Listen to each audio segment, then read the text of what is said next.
You wanna know what's crazy? What? You could have a degree from a top-tier university and a high-paying job, yet still feel like you're financially adrift. Why? Because the rules that lead to financial security aren't taught in school. Instead, they're discovered through real-world experience or passed down by those who've learned the hard way. So if you've ever felt financially stuck, then this breakdown is for you. And by the end of today, you'll have a better framework for how to improve your finances and start growing real wealth. Let's go.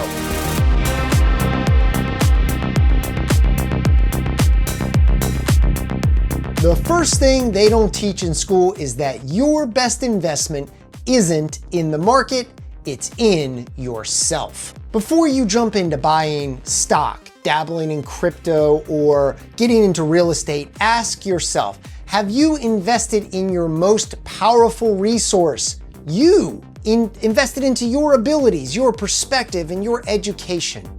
The bottom line here is the greatest return isn't from the stock market, it's from personal development. The second thing they don't teach you is that more income doesn't equal less problems, okay? And here, I'm not talking about the kind of income you make from your job, because that is not the way that you build wealth, unless, again, you're some extraordinarily wealthy executive or, an athlete, and you're making, tons of money. Making more of that doesn't necessarily mean your financial problems are going to go away.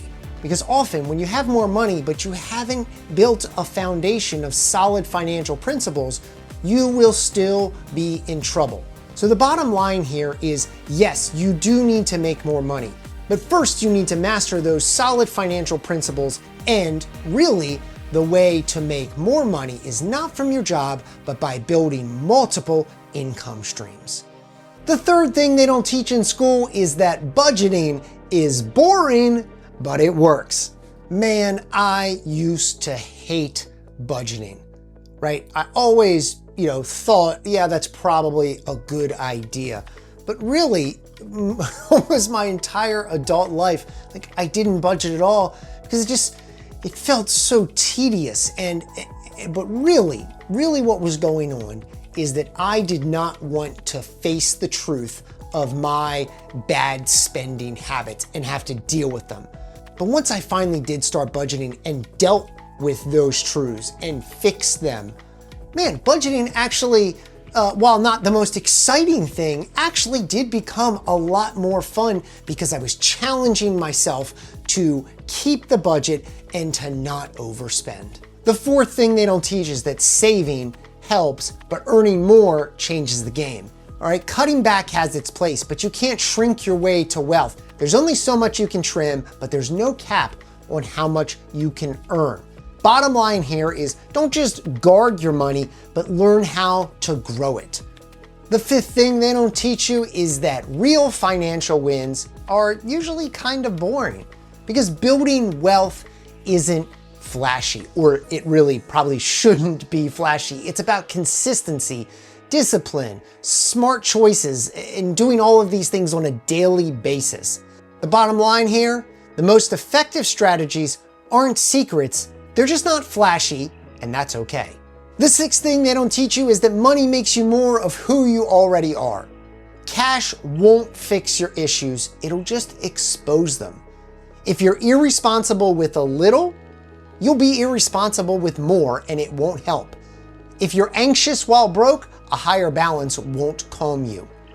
The bottom line, who you are with a small amount of money is who you'll be with a lot, just amplified. The seventh thing they don't teach you is if you don't learn the money game, you'll lose by default. The financial system can be very confusing, and it's designed to benefit those who understand it. Things like fees, taxes, interest, inflation.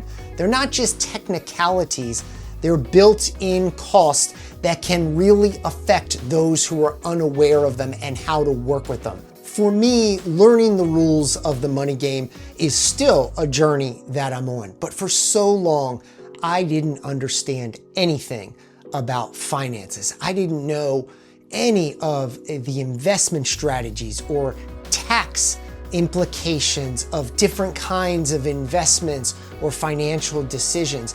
But now that I'm a landlord and I own real estate, and I've been investing in different ways, I'm really starting to get a better picture of what's going on and use the different rules to my advantage. And I would encourage you to do the same thing. Just start to study, just start to learn. It can actually be really exciting once you start to see the big picture. The bottom line, learn how money works, or keep paying for what you don't know. The 8th thing they don't teach you is that your circle of friends affects your savings. Money habits spread.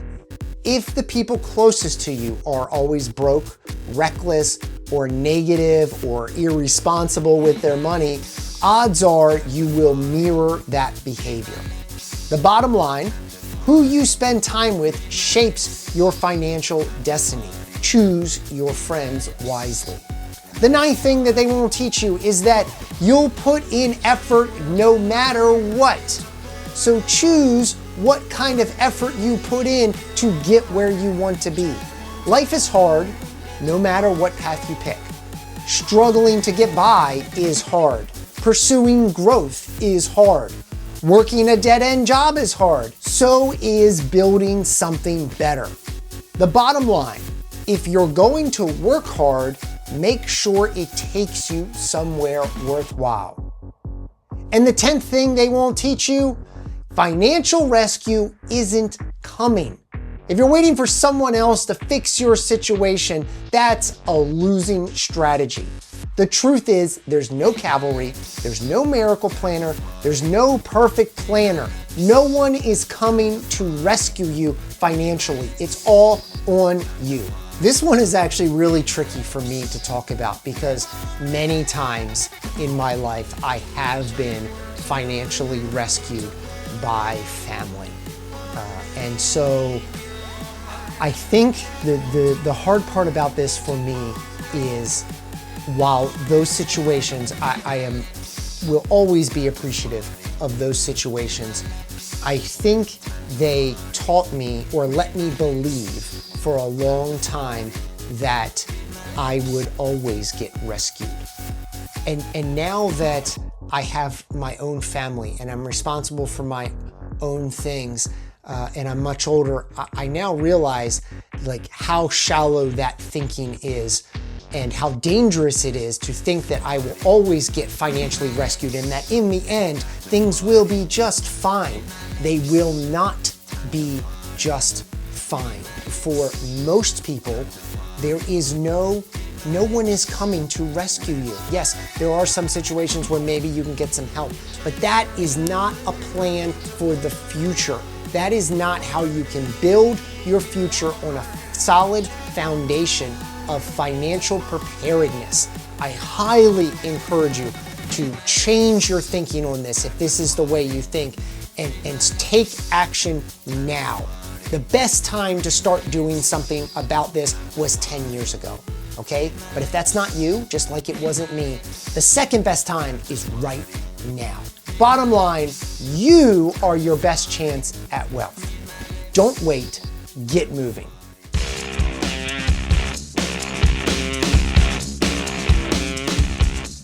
So here's our big conclusion. Money isn't everything, but it changes what's possible.